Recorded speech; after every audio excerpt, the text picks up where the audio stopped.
الحمد لله الذي نزل الفرقان على عبده والصلاة والسلام على عبده ورسوله۔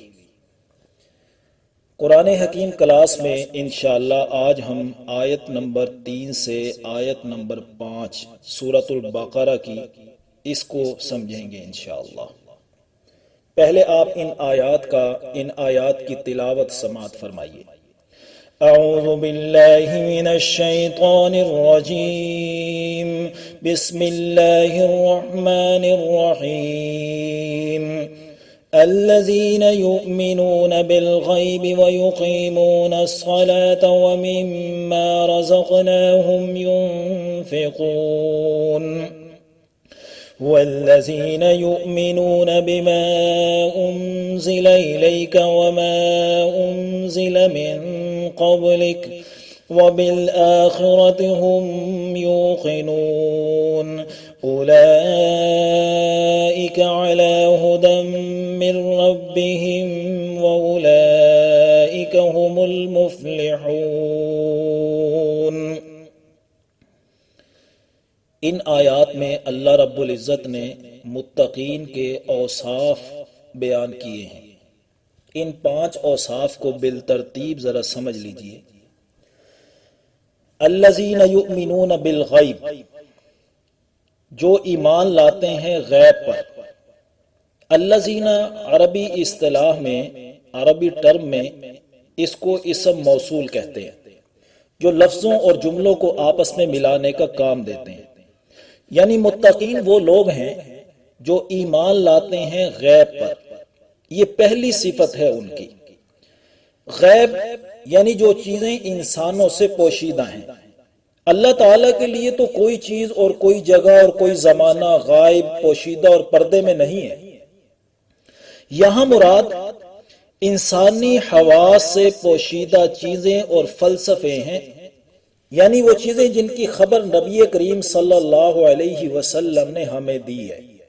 مرنے کے بعد اٹھنا، جنت و جہنم، کامیابی اور ناکامی کے اصول معیار کیا ہیں، دنیا اور آخرت کی حقیقت کیا ہے، جو کچھ نبی کریم صلی اللہ علیہ وسلم نے قرآن و سنت کی شکل میں ہمیں پیش کیا، ہم اس کو دل و زبان سے مانتے ہیں، ایکسپٹ کرتے ہیں۔ تو یہ ان کی پہلی صفت ہے۔ قرآن سے رہنمائی اور ہدایت حاصل کرنے والوں کا طرز سوچ وہ بالکل بدل جاتا ہے۔ وہ یہ نہیں سمجھتے کہ جو ہماری عقل و حواس کی زد میں ہے وہی کل حقیقت ہے، وہی ریالٹی ہے، بلکہ حقیقتیں وہ ہیں جو قرآن حکیم اور نبی کریم صلی اللہ علیہ وسلم نے پیش کی ہیں۔ دنیا کی آنکھ بند ہوتے ہی ساری حقیقتیں کھل کے سامنے آ جائیں گی، اور یہی اسلامک ازم ہے۔ قرآن حکیم سے ہدایت اور رہنمائی حاصل کرنے والوں کا یہ بنیادی وصف ہے، جس کی بنیاد پر اسلامی معاشرے کی پوری عمارت اور بلڈنگ تعمیر ہوتی ہے۔ اچھا، جبکہ آج کے دور میں یہ کہا جا رہا ہے کہ ہمارے قوانین زندگی اور علم حاصل کرنے کی بنیاد وہ صرف سائنس پر ہوگی، جو چیزیں ہمارے حواس کی گرفت میں نہیں آئیں گی یا ہماری عقل اس کو ویریفائی نہیں کرے گی، تو اس کی تعلیم بھی ہم نہیں دیں گے اور نہ ہی ان کی بنیاد پر قوانین بنائیں گے۔ یاد رکھیے، یہی سیکولرزم ہے۔ اٹھائیے آکسفورڈ کی ڈکشنری اور دیکھیے سیکولرزم کا معنی۔ لہذا مغربی دنیا کی اکثریت نے مذہب اور وحی الہی کو مکمل خیر بات کہہ دیا۔ ہم نے مکمل خیر بات تو نہیں کہا، لیکن یہ وائرس ہمارے اندر بھی آ چکا ہے، اور ہم عقل و حواس کی بنیاد پر قرآن و سنت کی کانٹ چھانٹ کرتے نظر آتے ہیں۔ اب دیکھ لیجئے اس ایک آیت میں جو ہدایت و رہنمائی ہے، دنیا کس طرح اس کے خلاف زندگی بسر کر رہی ہے۔ کیا ہم نے رب کائنات کو اس کا جواب نہیں دینا؟ یاد رکھیے، اہل علم نے جب بھی غیر مسلموں کے فلسفے پڑھے اور سمجھے، ان کا مقصد ہوتا تھا کہ سمجھ کر غلط باتوں کی تردید کرنا۔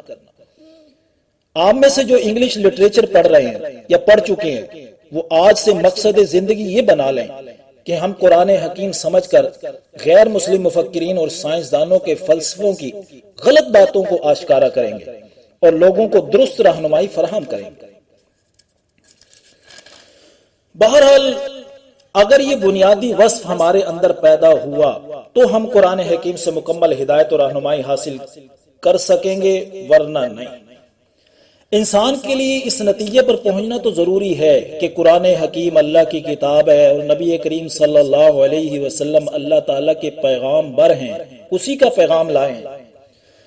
اس کے بعد بھی اگر انسان کو قرآن و سنت کی کسی ہدایت اور رہنمائی میں شک ہے تو پھر اس کو اپنے ایمان پر نظر ثانی کرنا ہوگی کہ کیا مجھے اللہ اور رسول اور قرآن کے حق اور سچے ہونے میں کوئی شک تو نہیں ہے۔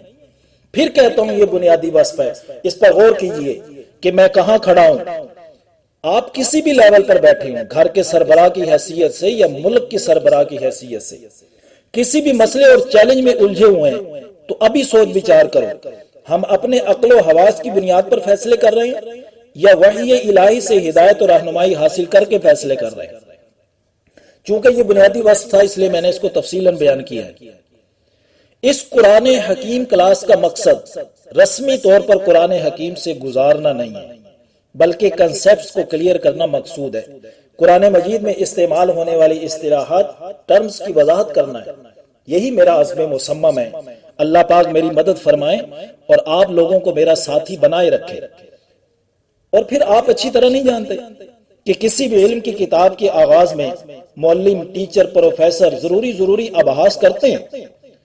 یہ ابحاث اور یہ گفتگو طلباء، اسٹوڈنٹس کو کتاب سمجھنے میں بڑی معاون ثابت ہوتی ہے۔ قرآن حکیم کے آغاز کرنے سے پہلے میں نے ایک کلاس کلپ نمبر 2 میں حصول علم کے 3 ذرائع کہ کن کن ذریعوں سے علم حاصل ہوتا ہے، حواس خمسہ 5 سینسز، نمبر 2 عقل اور نمبر 3 وحی الہی، اس پہ بیان کیے تھے۔ وہ اس کلاس کلپ نمبر 2 کی گفتگو بھی اگر اس آیت کو سمجھنے میں ساتھ جوڑ لی جائے تو بڑی معاون ثابت ہوگی۔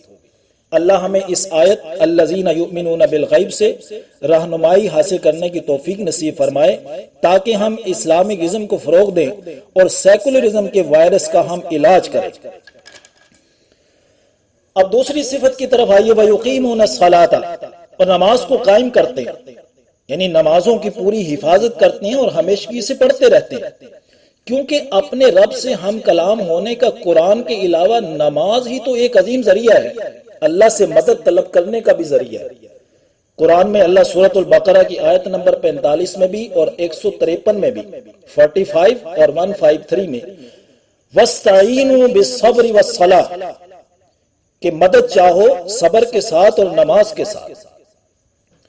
یعنی یہ متقین وہ لوگ ہیں کہ نماز کے ذریعے اپنی فرما برداری کا اظہار کرتے ہیں، رب سے قلبی وابستگیاں اور نظریات کی جو تازگی ہے، ریفریش، وہ اس سے حاصل کرتے ہیں۔ اور ان کی تیسری صفت یہ ہے وَمِمَّا رَزَقْنَاهُمْ يُنْفِقُونَ، اور جو کچھ ہم نے ان کو دیا اس میں سے خرچ کرتے ہیں۔ اس میں 3 باتیں نظر آ رہی ہیں، ينفقون وہ خرچ کرتے ہیں، مما اس چیز میں سے جو رزقناہم ہم نے ان کو دیا، یعنی اللہ نے یہ بھی سمجھا دیا کہ اس وقت خرچ کرنا آسان ہو جائے گا جب یہ سوچ رکھو گے کہ اللہ ہی نے ہمیں عطا کیا ہے، اور پھر اس سے مال و دنیا کی محبت بھی دل سے نکل جائے گی۔ اب چوتھی صفت کی طرف آئیے، والذین یؤمنون بما انزل الیک وما انزل من قبلک، یعنی قرآن حکیم اور اس سے پہلے کی کتب آسمانی کو منزل من اللہ مانتے ہیں، یعنی ایمان لاتے ہیں اس چیز پر جو آپ صلی اللہ علیہ وسلم کی طرف نازل کیا گیا یعنی قرآن، اور اس چیز پر بھی ایمان لاتے ہیں جو آپ سے پہلے نازل کیا گیا یعنی پچھلی آسمانی کتابیں۔ یعنی ہم یہ مانتے ہیں کہ پچھلی کتابیں اپنے اپنے دور میں ہدایت اور رہنمائی فراہم کرتی رہی ہیں، لیکن اب قیامت تک کے لیے ہدایت اور رہنمائی کا واحد ذریعہ اور سورس وہ قرآن و سنت ہے۔ اور ان کی 5ویں صفت یہ ہے وَبِالْآخِرَةِ هُمْ يُوقِنُونَ، وہ آخرت ہی پر یقین رکھتے ہیں۔ یقین یعنی ایقان کا معنی ہے کسی چیز کے بارے میں شک و شبہ دور ہو کر پختہ علم حاصل ہو جائے، یعنی نظریہ رسمی سا نہ ہو، پورا یقین ان کو حاصل ہو۔ ہمارے گھروں میں کسی کی وفات پر جو مناظر دیکھنے میں آتے ہیں، چیخو پکار، گریبان کو پھاڑنا، شکوہ شکایت کے جملے بلند کرنا، اس سے تو معلوم ہوتا ہے کہ ہمیں موت کا یقین تو ہے لیکن موت کے بعد دوبارہ جی اٹھنے کا یقین اتنا نہیں ہے۔ ورنہ موت اختتام زندگی نہیں ہے بلکہ آغاز زندگی کا نام ہے۔ نبی کریم صلی اللہ علیہ وسلم نے فرمایا تحفۃ المؤمنی الموت، موت ہی تو مومن کا تحفہ ہے، کیونکہ یہ اللہ سے ملاقات کا ذریعہ ہے، اور اس سے بڑا مومن کے لیے تحفہ کیا ہو سکتا ہے کہ وہ رب کائنات سے ملاقات کرے گا۔ تو یوں مالی اور جسمانی اور روحانی اور قلبی طور پر قرآن سے ہدایت حاصل کرنے والے متقین ان اوصاف سے متصف رہتے ہیں۔ اولئک علی ھدی من ربہم، یہی لوگ تو ہدایت پر ہیں اپنے رب کی طرف سے، واولئک ھم المفلحون، اور یہ لوگ کامیاب ہیں۔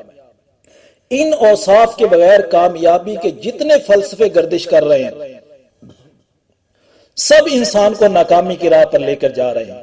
ان راستوں کی منزل گہری کھائیاں ہیں جو مرتے ہی انسان اپنی آنکھوں سے دیکھ لے گا۔